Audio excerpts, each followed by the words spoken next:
A voice was still falling from the sky when Part 1 ended. Welcome back to the vault. I am the Warden. The door was left open deliberately. Part 2 is what comes through it. The Wendigo, by Algernon Blackwood. Tonight, what the wilderness sent back and what it kept. What concerns Blackwood here? What makes Part 2 the half that does not let you go? Is not the taking. Taking is violence. Taking has a grammar. What Part 2 concerns itself with is the return. Something came back through the darkness, wearing Défago's face. Something sat by the fire and drank hot whiskey with wasted hands. Hank, who had known Défago for 20 years, looked at it and said, "That ain't him at all." The year was 1910, the Edwardian era. The finest educated minds in the world were absolutely confident that science and reason had accounted for everything that mattered. Algernon Blackwood spent years in this wilderness, came back, and wrote down what he found there. What he found did not care about the Edwardian era. The transmission resumes. Section 6. Simpson arrives at the home camp. The search party departs, and Dr. Cathcart, rationalist and psychologist of Aberdeen, begins his explanations. Pay attention to the explanations. Notice how long they hold. Begin. Close upon midnight, Simpson's canoe grated on the sandy cove, and Hank, Punk, and his uncle, disturbed in their sleep by his cries, ran quickly down and helped a very exhausted and broken specimen of Scotch humanity over the rocks toward a dying fire. The sudden entrance of his prosaic uncle into this world of wizardry and horror had the immediate effect of giving the affair an entirely new aspect. "Halloa, my boy, and what's up now?" The grasp of that dry and vigorous hand introduced another standard of judgment. He realized that he had let himself go rather badly. He even felt vaguely ashamed of himself, and this doubtless explains why he found it so hard to tell that group round the fire everything. He told enough for the immediate decision. A relief party must start at the earliest possible moment. Dr. Cathcart, observing the lad's condition more shrewdly than his patient knew, gave him a very slight injection of morphine. For 6 hours he slept like the dead. From the description carefully written out afterwards, it appears that the account he gave to the astonished group omitted sundry vital and important details. He declares that, with his uncle's wholesome matter-of-fact countenance staring him in the face, he simply had not the courage to mention them. Thus all the search party gathered was that Défago had suffered an acute and inexplicable attack of mania, had imagined himself called by someone or something, and had plunged into the bush after it without food or rifle, where he must die a horrible and lingering death by cold and starvation unless found at once. They were off by 7, leaving Punk in charge with instructions to have food and fire always ready. In the course of the following day, Simpson found it possible to tell his uncle a good deal more of the story, without divining that it was drawn out of him, in fact, by a very subtle form of cross-examination. He mentioned how Défago spoke vaguely of something he called a Wendigo, how he cried in his sleep, how he imagined an unusual scent about the camp, how he had admitted the bewildering effect of that extraordinary odor, pungent and acrid like the odor of lions. He mentioned these things. He did not mention the singular phrases Défago had used while he was being carried away screaming through the sky, with the net result that Dr. Cathcart, adroit psychologist that he fancied himself to be, had assured him exactly where his mind, influenced by loneliness, bewilderment, and terror, had yielded to the strain and invited delusion. "The spell of these terrible solitudes," he said, "cannot leave any mind untouched, any mind possessed of the higher imaginative qualities. It has worked upon yours exactly as it worked upon my own when I was your age. The animal that haunted your little camp was undoubtedly a moose, for the bellowing of a moose may sometimes have a very peculiar quality of sound. The colored appearance of the big tracks was obviously a defect of vision in Simpson's own eyes, produced by excitement. the size and stretch of the tracks they would prove when they came to them. The hallucination of an audible voice, the burning feet of fire, was one of the commonest forms of delusion due to mental excitement. An excitement perfectly excusable and wonderfully controlled.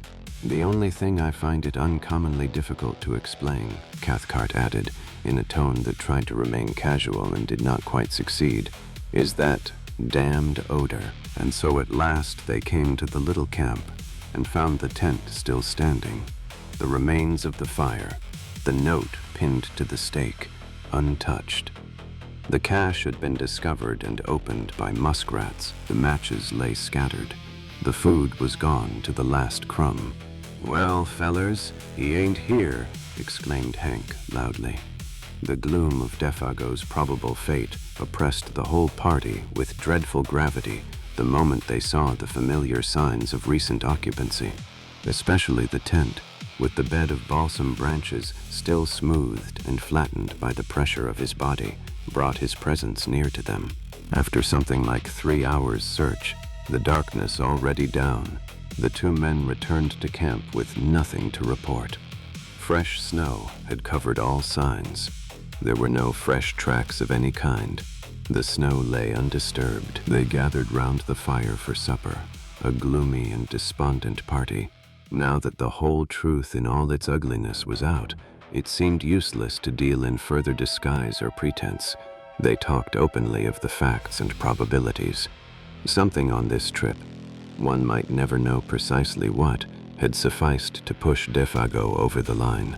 That was all. On the suggestion of Hank, they proposed to wait a little longer and devote the whole of the following day to the most systematic search they could devise. Meanwhile, they talked about the particular form in which the singular panic of the wilderness had made its attack upon the mind of the guide. Hank, though familiar with the legend in its general outline, obviously did not welcome the turn the conversation had taken. He contributed little, though that little was illuminating. He admitted that a story ran over all this section of country to the effect that several Indians had seen the Wendigo along the shores of 50 Island Water in the fall of last year, and that this was the true reason of Défago's disinclination to hunt there. A wall of silence wrapped them in, for the snow was sufficient to deaden any noise, and the frost held things pretty tight besides. No sound but their voices and the soft roar of the flames made itself heard. Only, from time to time, something soft as the flutter of a pine moth's wings went past them through the air. No one seemed anxious to go to bed. The hours slipped towards midnight. "The legend is picturesque enough," observed the doctor, speaking to break the silence rather than because he had anything to say. For the Wendigo is simply the call of the wild personified, which some natures hear to their own destruction. "That's about it," Hank said presently, "and there's no misunderstanding when you hear it. It calls you by name right enough." Dr. Cathcart came back to the forbidden subject with a rush that made the others jump. "The allegory is significant," he remarked, looking about him into the darkness, "for the voice, they say, resembles all the minor sounds of the bush, wind, falling water, cries of the animals, and so forth. And once the victim hears that, he's off for good. His most vulnerable points, moreover, are said to be the feet and the eyes, the feet for the lust of wandering, and the eyes for the lust of beauty. The poor beggar goes at such a dreadful speed that he bleeds beneath the eyes, and his feet burn." His voice sank to a hushed tone. "The Wendigo," he added, "is said to burn his feet, owing to the friction apparently caused by its tremendous velocity, till they drop off, and new ones form exactly like its own. You don't always keep to the ground neither," came in Hank's slow, heavy drawl, "for it goes so high that he thinks the stars have set him all afire, and it'll take great thumping jumps sometimes, and run along the tops of the trees, carrying its partner with it, and then dropping him just as a fish-hawk will drop a pickerel to kill it before eating. And its food, of all the muck in the whole bush, is moss." And he laughed, a short, unnatural laugh. "It's a moss-eater, is the Wendigo, he added. But Simpson now understood the true purpose of all this talk. What these two men, each strong and experienced in his own way, dreaded more than anything else was silence. They were talking against time. They were talking against darkness, against the invasion of panic, against the admission that reflection might bring, that they were in an enemy's country, and against anything rather than allow their inmost thoughts to assume control. He himself, already initiated by the awful vigil, was beyond both of them in this respect. He had reached the stage where he was immune, but these two, the scoffing analytical doctor and the honest, dogged backwoodsman, each sat trembling in the depths of his being. It was Hank, after a pause longer than the preceding ones that no one seemed able to break, who first let loose all the pent-up emotion, springing suddenly to his feet and letting out the most ear-shattering yell imaginable into the night. He could not contain himself any longer. To make it carry even beyond an ordinary cry, he interrupted its rhythm by shaking the palm of his hand before his mouth. "That's for Défago," he said, looking down at the other two with a queer, defiant laugh. "For it's my belief that my old partner's not far from us at this very minute." In the instant of profound silence that followed Hank's roaring voice, and as though in answer to it, something went past through the darkness of the sky overhead at terrific speed. Something of necessity very large, for it displaced much air. And down between the trees there fell a faint and windy cry of a human voice, calling in tones of indescribable anguish and appeal. "Oh, oh, this fiery height! Oh, oh, my feet of fire, my burning feet of fire!" White to the very edge of his shirt, Hank looked stupidly about him like a child. Dr. Cathcart uttered some unintelligible cry, turning with an instinctive movement of blind terror towards the tent, then halting in the act as though frozen. Simpson alone retained his presence of mind. His own horror was too deep to allow of any immediate reaction. He had heard that cry before. Lifting his face to the sky, he cried aloud, "Défago, Défago, come down here to us, come down!" And before there was time for anyone to take definite action, there came the sound of something dropping heavily between the trees, striking the branches on the way down, and landing with a dreadful thud upon the frozen earth below. The crash and thunder of it was really terrific. "That's him, so help me the good God," came from Hank in a whispering cry, half-choked, his hand going automatically toward the hunting knife in his belt. "And he's coming, he's coming!" As the sounds of heavy footsteps crunching over the snow became distinctly audible, approaching through the blackness towards the circle of light, and while the steps, with their stumbling motion, moved nearer and nearer upon them, the three men stood round that fire, motionless and dumb. Dr. Cathcart had the appearance of a man suddenly withered. Even his eyes did not move. Hank, suffering shockingly, seemed on the verge of violent action, yet did nothing. He too was hewn of stone. Like stricken children they seemed. And meanwhile, their owners still invisible, the footsteps came closer, crunching the frozen snow.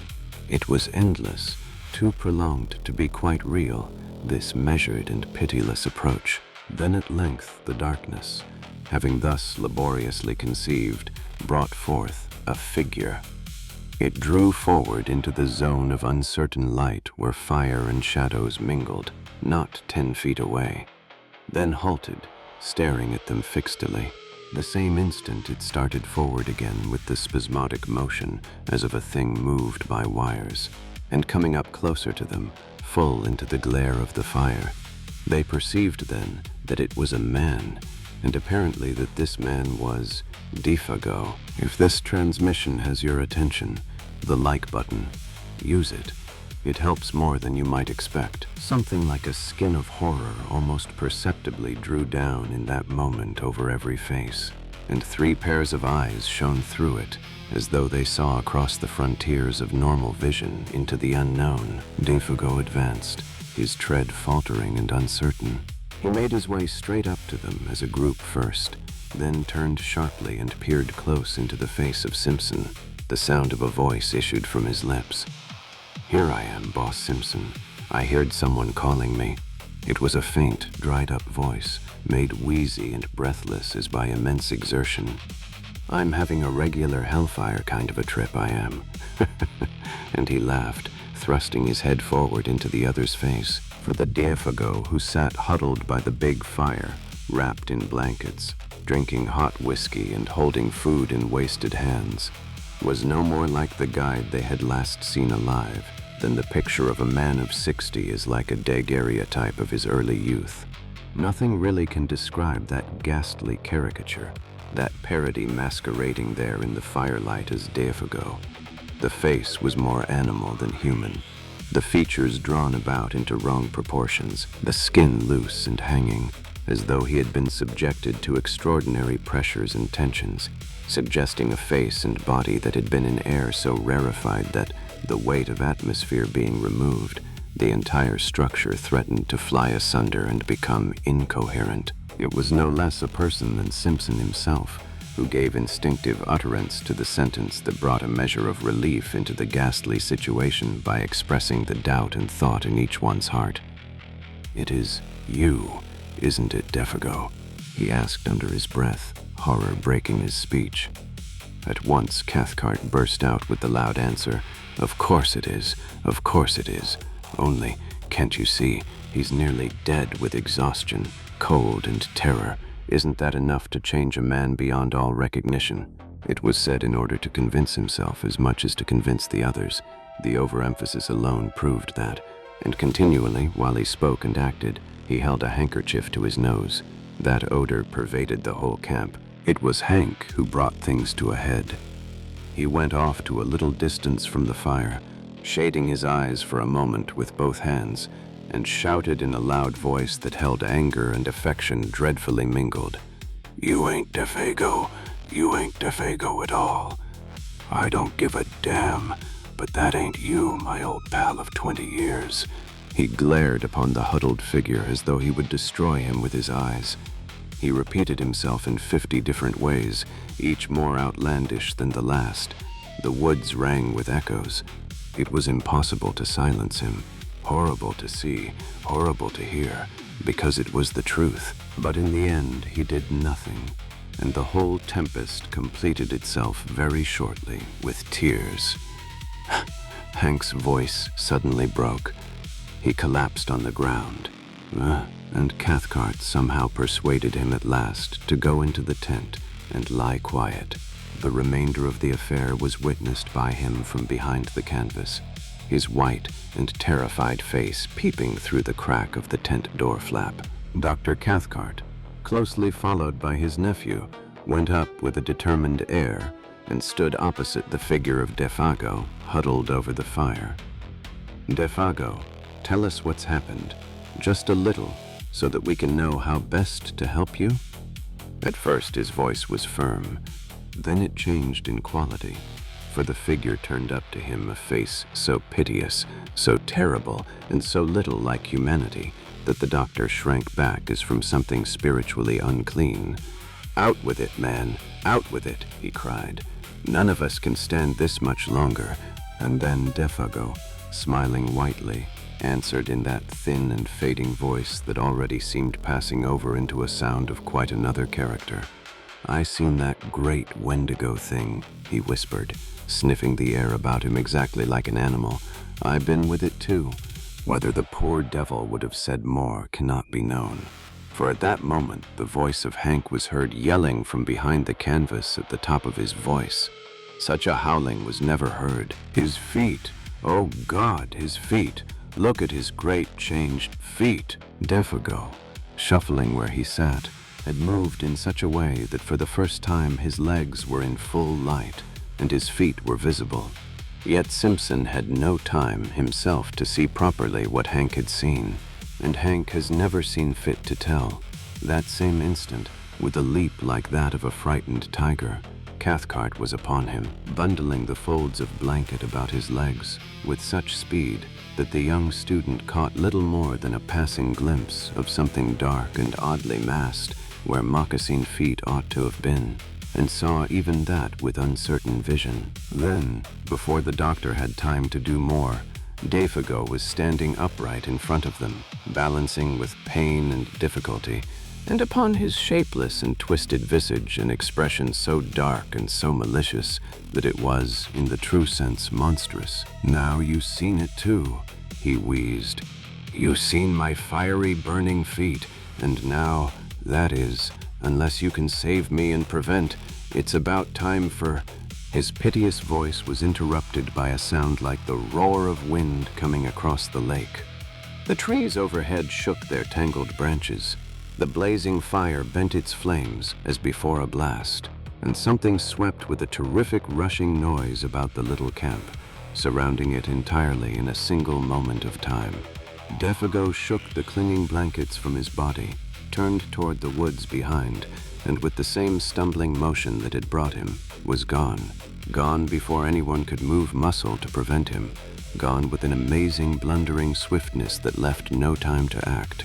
The darkness positively swallowed him, and less than a dozen seconds later, above the roar of the swaying trees and the shout of the sudden wind, all three men heard a cry that seemed to drop down upon them from a great height of sky and distance.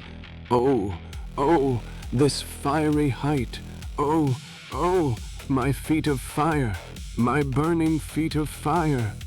Then died away into untold space and silence. Dr. Cathcart, suddenly master of himself, and therefore of the others, was just able to seize Hank violently by the arm as he tried to dash headlong into the bush. "But I want to know, you!" shrieked the guide. "I want to see! That ain't him at all, but some devil that's shunted into his place." Somehow or other, he managed to keep him in the tent and pacify him. It was his nephew, however, hitherto so wonderfully controlled, who gave him most cause for anxiety, for the cumulative strain had now produced a condition of hysteria that made it necessary to isolate him upon a bed of boughs as far removed from Hank as was possible under the circumstances. And there he lay, as the watches of that haunted night passed over the lonely camp, crying startled sentences and fragments of sentences into the folds of his blanket. A quantity of gibberish about speed and height and fire mingled oddly with biblical memories of the classroom. People with broken faces all on fire are coming at a most awful, awful pace towards the camp, he would moan one minute, and the next would sit up and stare into the woods and whisper, "How terrible in the wilderness are the feet of them that," until his uncle came across to change the direction of his thoughts and comfort him. Slow, heavy with dread, let it breathe till the first signs of daylight came. Soon after 5 o'clock, Dr. Cathcart kept his vigil. His face was the color of chalk, and there were strange flushes beneath the eyes. An appalling terror of the soul battled with his will all through those silent hours. These were some of the outer signs. At dawn, he lit the fire himself, made breakfast, and woke the others, and by 7 they were well on their way back to the home camp. 3 perplexed and afflicted men, but each in his own way having reduced his inner turmoil to a condition of more or less systematized order again. They talked little, and then only of the most wholesome and common things, for their minds were charged with painful thoughts that clamored for explanation, though no one dared refer to them. Hank, being nearest to primitive conditions, was the first to find himself. Dr. Cathcart took longer. Simpson, the student of divinity, arranged his conclusions probably with the best, though not most scientific, appearance of order. Out there, in the heart of unreclaimed wilderness, they had surely witnessed something crudely and essentially primitive, something that had survived somehow the advance of humanity and emerged terrifically, betraying a scale of life still monstrous and immature. Simpson envisaged it as a glimpse into prehistoric ages, when superstitions gigantic and uncouth still oppressed the hearts of men, when the forces of nature were still untamed, and the powers that may have haunted a primeval universe had not yet withdrawn. To this day, he thinks of what he termed years later in a sermon, savage and formidable potencies lurking behind the souls of men, not evil perhaps in themselves, yet instinctively hostile to humanity as it exists. With his uncle, he never discussed the matter in detail, for the barrier between the two types of mind made it difficult. Only once, years later, something led them to the frontier of the subject, of a single detail rather. "Can't you even tell me what they were like?" he asked, and the reply, though conceived in wisdom, was not encouraging. "It is far better you should not try to know or to find out." "Well, that odor?" persisted the nephew. "What do you make of that?"